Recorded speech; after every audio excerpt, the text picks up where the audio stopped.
everybody. My name is Alex, and welcome to another episode of Mapping Charts. Yes, another episode. I have not recorded since March, and I really wanted to make this a weekly series or maybe even a monthly series. But basically, what happened was just that life kept getting in the way.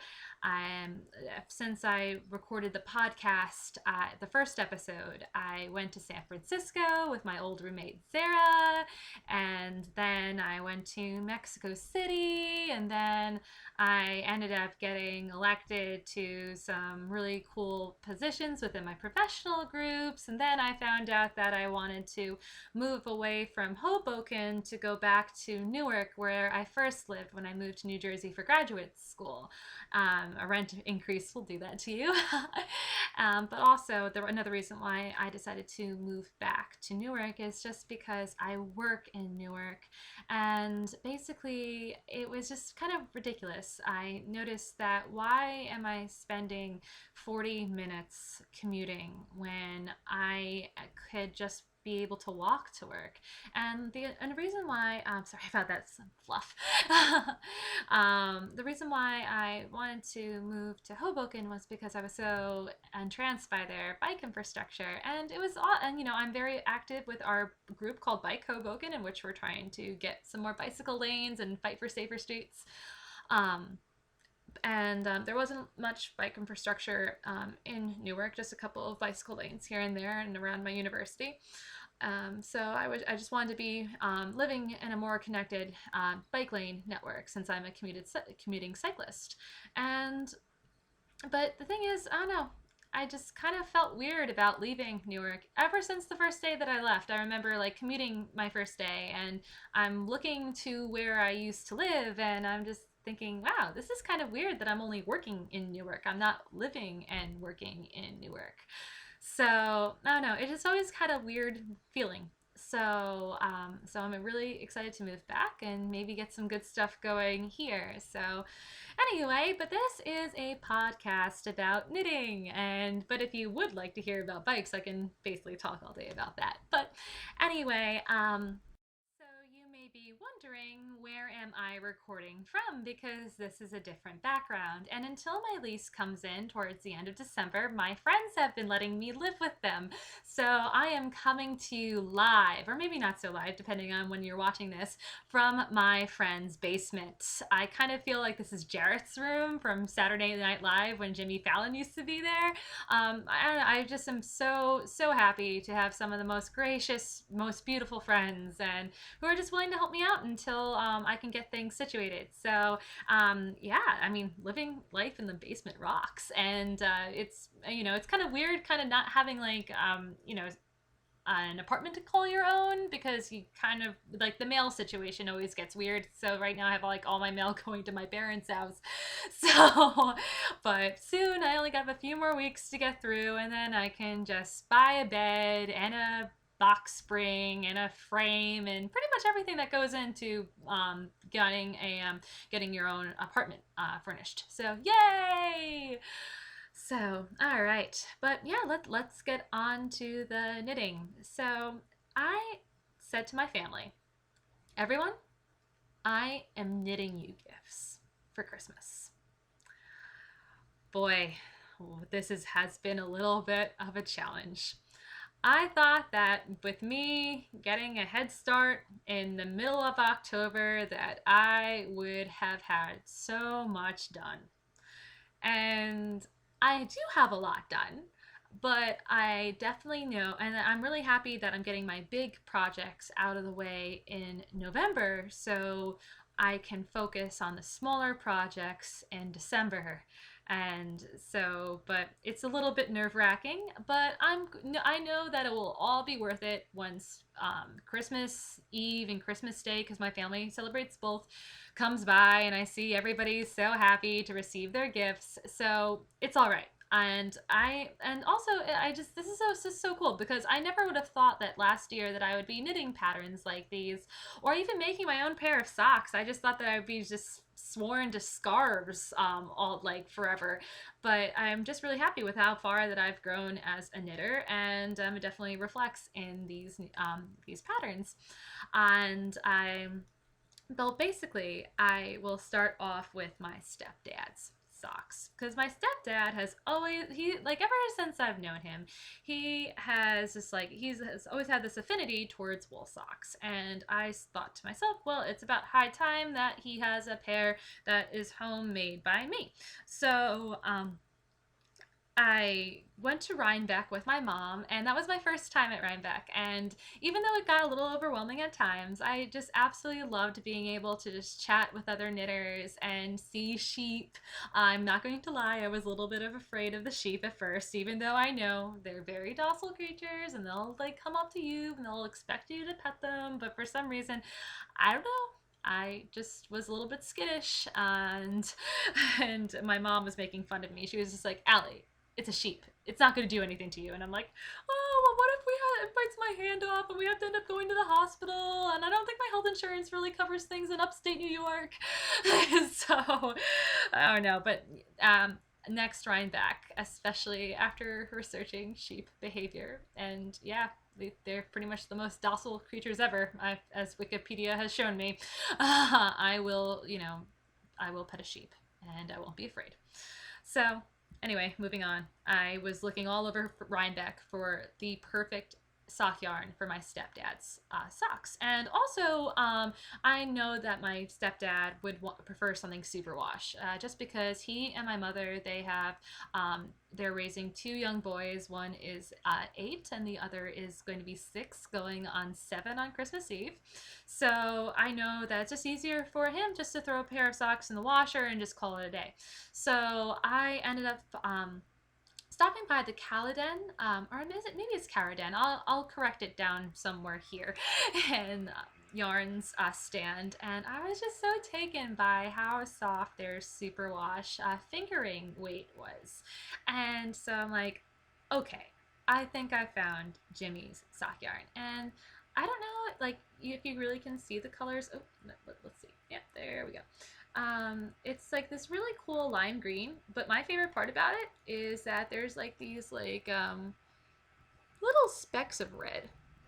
I don't know if that's showing up. Oh, yeah, you kind of can see it. Yeah, there's like these little specks of red just showing up every now and then, and I just think it's just so special. I knit this while I was in Hoboken's community emergency response team training. So basically, I've graduated as of on Saturday. We had our practical exam, which was insane and awesome at the same time. We had to be like in a dark room and had to do like search and rescue, and that was pretty awesome, but really kind of scary and a little unsettling, I'm not gonna lie. Even though you know it's a controlled environment, you have to like, you don't know what your peers are going to be like throwing at you. So, especially when your peers who are teaching you are active firefighters and cops and paramedics, so they've seen it all, and they want to make sure that you have seen it all.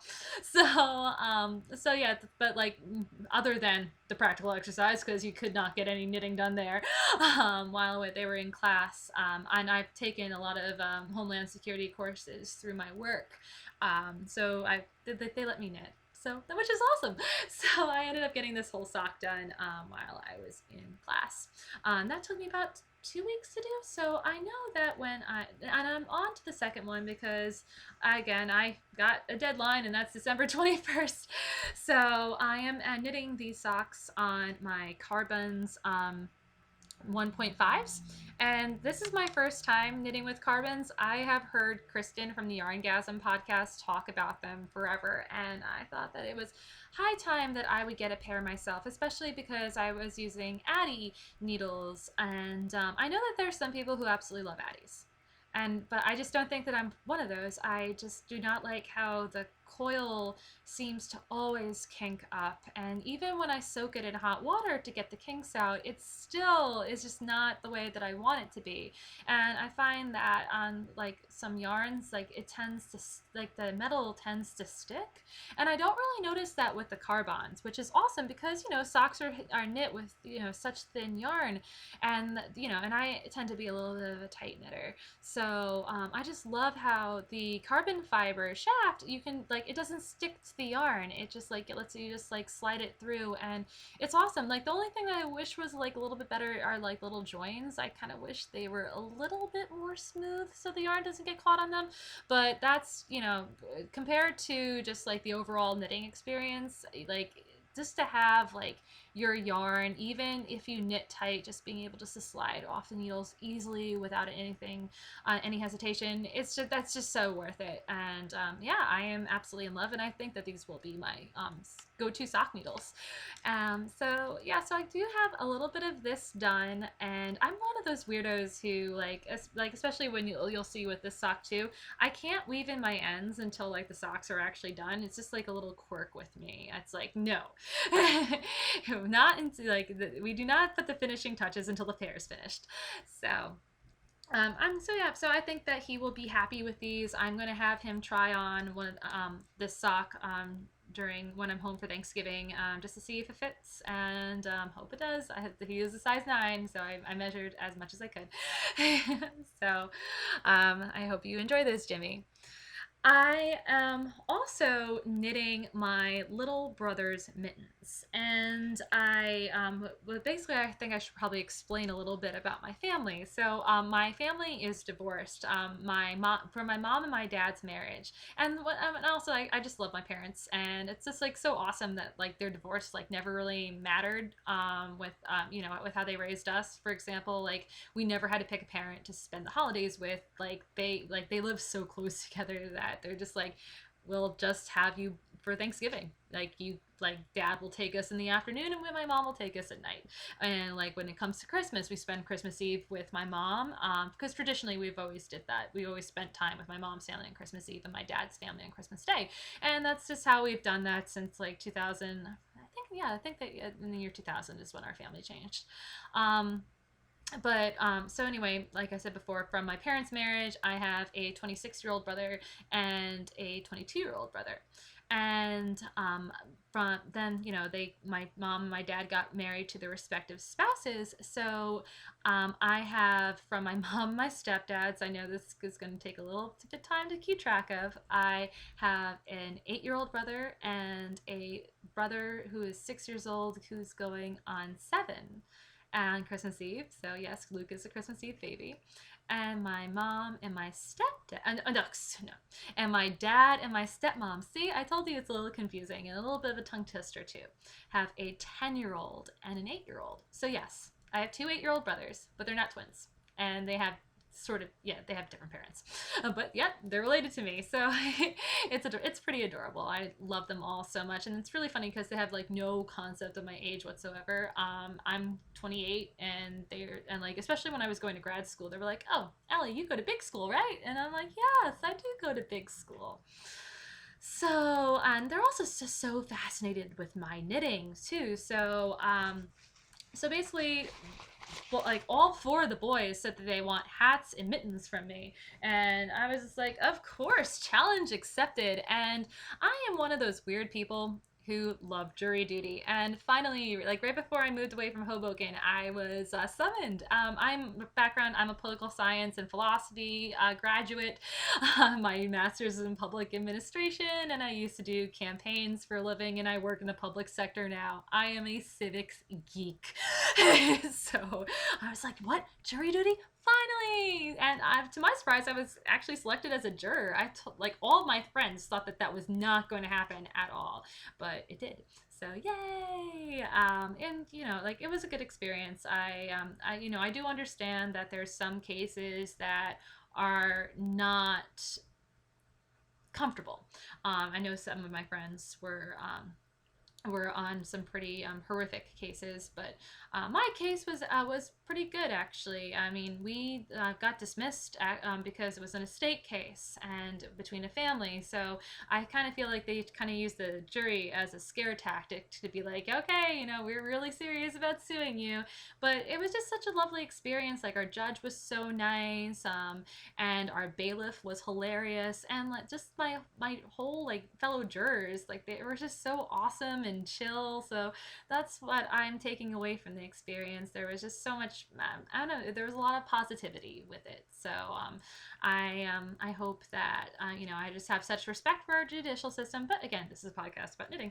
So, but when I was in jury duty, I knew that I would be going through a metal detector, and I did not want them taking my metal needles. So I was like, okay, well, let's just bring in wooden. So I was able to finish this one mitten during my 2 days as a juror, and just like knitting on and off, and it made me happy because number one, I know that I can get mittens done in a day, um, and two, I'm like really happy that my second prototype mitten looks like is one that will be able to fit my little brother's hands, because I started knitting a mitten back in October, because my little brother Mark said that he wanted mittens as white as the snow. So I said, okay, well, I'm going to make good on that. So I found this free children's mitten pattern on Ravelry, and I knitted it, and I just wasn't happy with the way that it fit my little brothers. The ribbing came into the palm, even though I followed the pattern correctly, and I was just like, yo, I'm not pleased with that. So I ended up buying Susan B. Anderson's Waiting for Winter Mittens, and I'm very, very pleased with the pattern. I did make them a little big. As you can see, this mitten sort of fits me. I would need a little bit more depth in my thumb, and these are made. These are from Patricia's Yarns, and this is in Hoboken, and this is Manos del Uruguay, and I do not know the colorway of this, but it's pretty cool. Like, I think this is a perfect like little boys color. You have like some different kinds of blues and some whites, and I just think like my little brothers, they're going to be the talk of the playground. But I'm just like really hoping that these will fit. I'm very curious about like how the thumb fits, because I think like that's like probably the hardest with mittens. It's just like getting like hands are so complicated, and you just need to make sure that it's all like going in correctly. So I will find out on Wednesday if these fit. Because the thing is, I will not knit the second mitten until I know that it is the perfect pattern for them. So, but yeah, it's just like so soft, and like if they have a little bit of room, I would love to see if I could sew in a fleece lining. If not, it's all right. But yeah, so I hope that they like them. So, and thankfully, it's a quick project. Let's see. Then my other project that I have on the needles, I just need to readjust myself on the basement bed, is my mom's scarf. So like I said before, my mom and we went to Rhinebeck together, and this was like her first like foray into like the yarn world. She did not know what to expect, and it was just like so wonderful just like being at Rhinebeck with my mom, and I feel like this is going to be a tradition with us forever. And because we live in upstate New York, and this was actually our first time to Rhinebeck. So, whoop.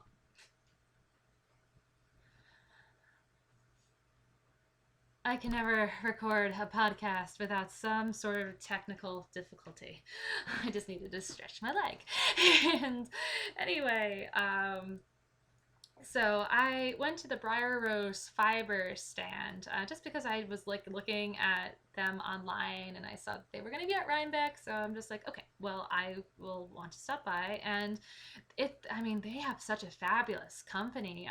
I was like, this is like from I was able to get like 500 yards of blue face Leicester, or I always end up pronouncing that wrong, but it's a type of sheep for all my non-knitters out there, and it's known for its hardy, strong wool. And I thought this would be perfect for my mom's scarf, because I kind of wanted to give her something with like a woolly wool texture, and not, even though I'm a fan, like I know that once I put it into like the wool into soak, that it will soften up quite a bit. But I don't know, I just really like little bit rough feeling wool. And I know that my mom is also a fan of that too. So, but anyway, I decided to knit her the Something in the Air cowl by Joji Locatelli. And so far I have 30 inches of it done.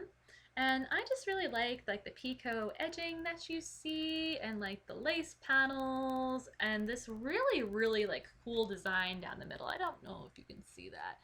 But I swear to God, like Joji Locatelli, she is just such a genius because even though I always say, oh, I'm going to come up with my own knitting pattern, I could never ever think of anything as awesome and intricate as this. So, so yeah, like I just, and also I don't know if you can see, but like the reason why I love this is just because it's dark blue. It can go with anything, but it has like these really like, it's like really tonal and has like these really awesome. I know that the light in the camera is not the best, but it has like these really awesome flashes of purple. I'm not so sure if you're going to see it, but I'll have some pictures on my Ravelry project page while it's all done. And you can see pictures on my Instagram, and I will post my Instagram name towards the end of the episode and in the down bar so you can see my progress on it. But I just really adore it. Like I said, we're up to 30 inches now. And I hope to have this done by the end of the week so I can get started on my other knitting projects. I am also knitting these on Chiagu red lace. I think that these are my favorite needles just because I just love how smooth the metal is, and I just love, I mean, some people like don't like the stiff red cord that Chiagus come with. I love them. I just love that there's no memory in it and I don't have to worry about kinks because kinks frustrate me so much. And I am so excited because I decided to bite the bullet and I got my first interchangeable needle set, and it is Chiagu. So it is like, it's like the complete set. Oh, podcasting. And it's a complete set of 5-inch tips. And, you know, when I was researching interchangeable needles, I didn't know like what really was the difference between 5-inch tips and 4-inch tips. But basically, 5-inch tips come with longer cables, more intended for knitting with garments. And 4-inch tips are more for like knitting hats and small objects and stuff.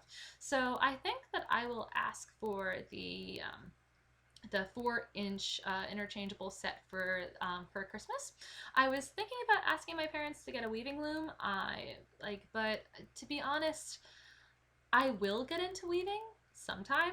But I really feel that, especially with the move and everything, I just kind of want to concentrate on my knitting, and I also really want to concentrate on my sewing too. I brought fabric for a dress back in June, and I haven't even started it just because I've been so afraid. So I figure, you know, something you have, like, let's just focus on a couple of crafts at a time, Alex. Let's just not get carried away here with yet like another craft, because I really want to learn how to sew. It looks like everybody is having so much fun sewing, and I really want to get into making my own dresses, especially after researching, you know, like how crazy the current clothing industry is, and it's just not something that I just really don't want to keep supporting anymore. So if I can make a handmade wardrobe, I will definitely go for it. I just think maybe like the only things that I'll make concessions for is like an interview suit, because I do not expect myself to be making custom fitted suits anytime soon, or maybe within my lifetime. So I'll just like let the clothing companies get that part of my business. But otherwise, if I can make it, I want to do it. So yeah, I think I will ask for a shorter set of interchangeables, and I will be one happy Alexandra. I decided to go with the Chow, even though I love the carbons, I decided to go with the Chow Goose just because I felt that there was more value with them, because the set that I purchased for myself, it has like size 2 through 15, and I was just like, that's quite the deal.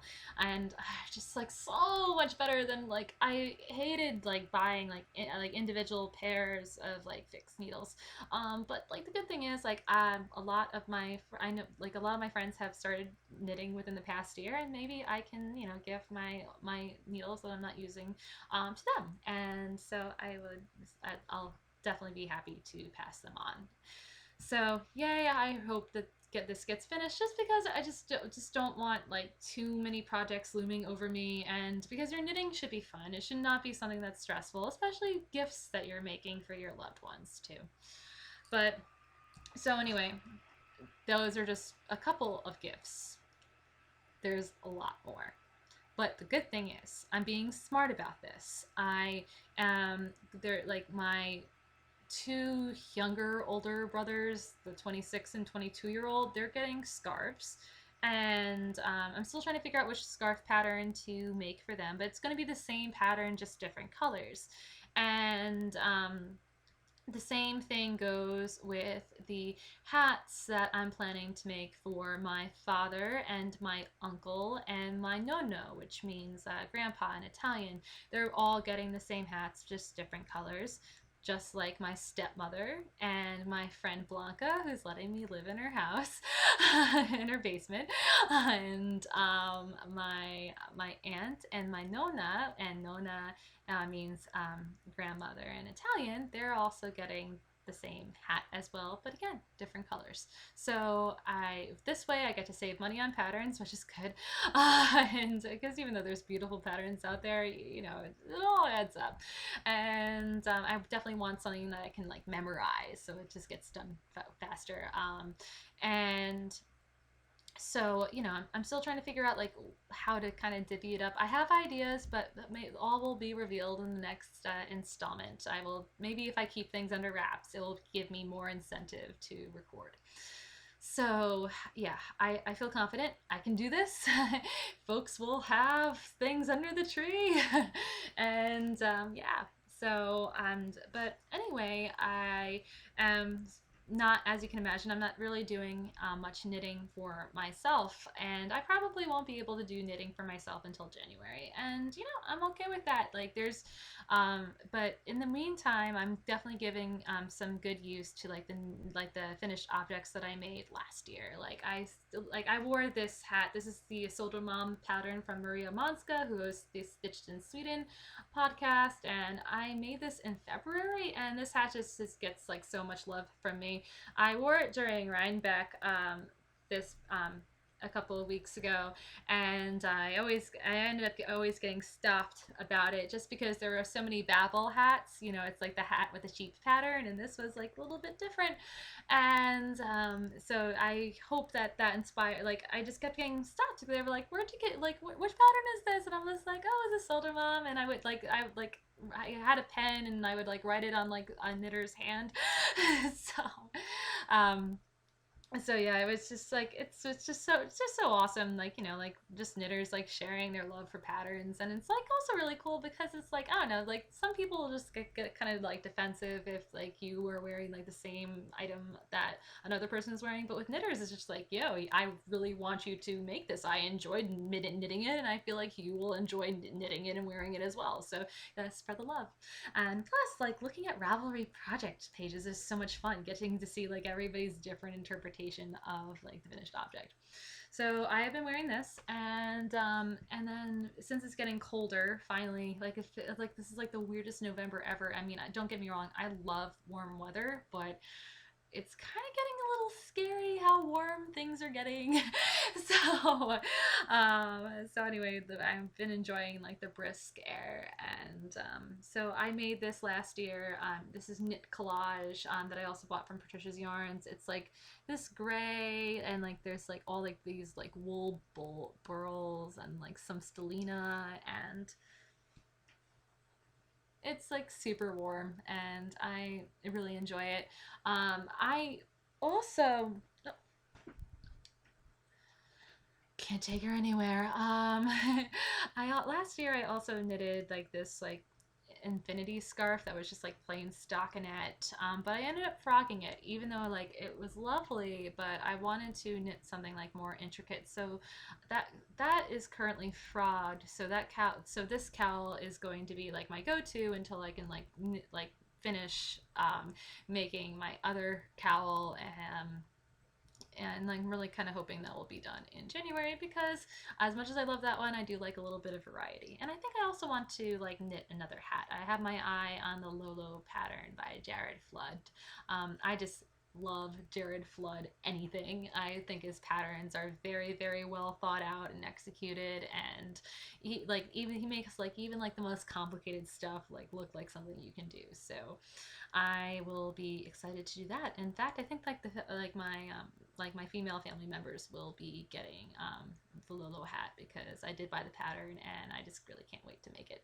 And also, yeah, I also am going to try to make my Aunt Marilyn a pair of socks. I got when Volan Vine Yarns was having her trunk show in September, I got her some Outlander because she loves orange, and so but I know that I know that Marilyn will, like, even if I don't get the socks finished by Christmas, I know that they will hopefully be finished by the end of December. So, then I know that she'll appreciate them when she gets them. So, yeah. But I don't think I have much to really talk about now. I guess that is pretty much it. But thank you all for like tuning in and staying with me. I know it's been a while, but hopefully we can make this more of a regular thing because I really enjoy talking to you all and being part of this community. But until then, I hope you all have a great day. If you're doing some holiday knitting, best of luck to you, and I will see you all later. Bye!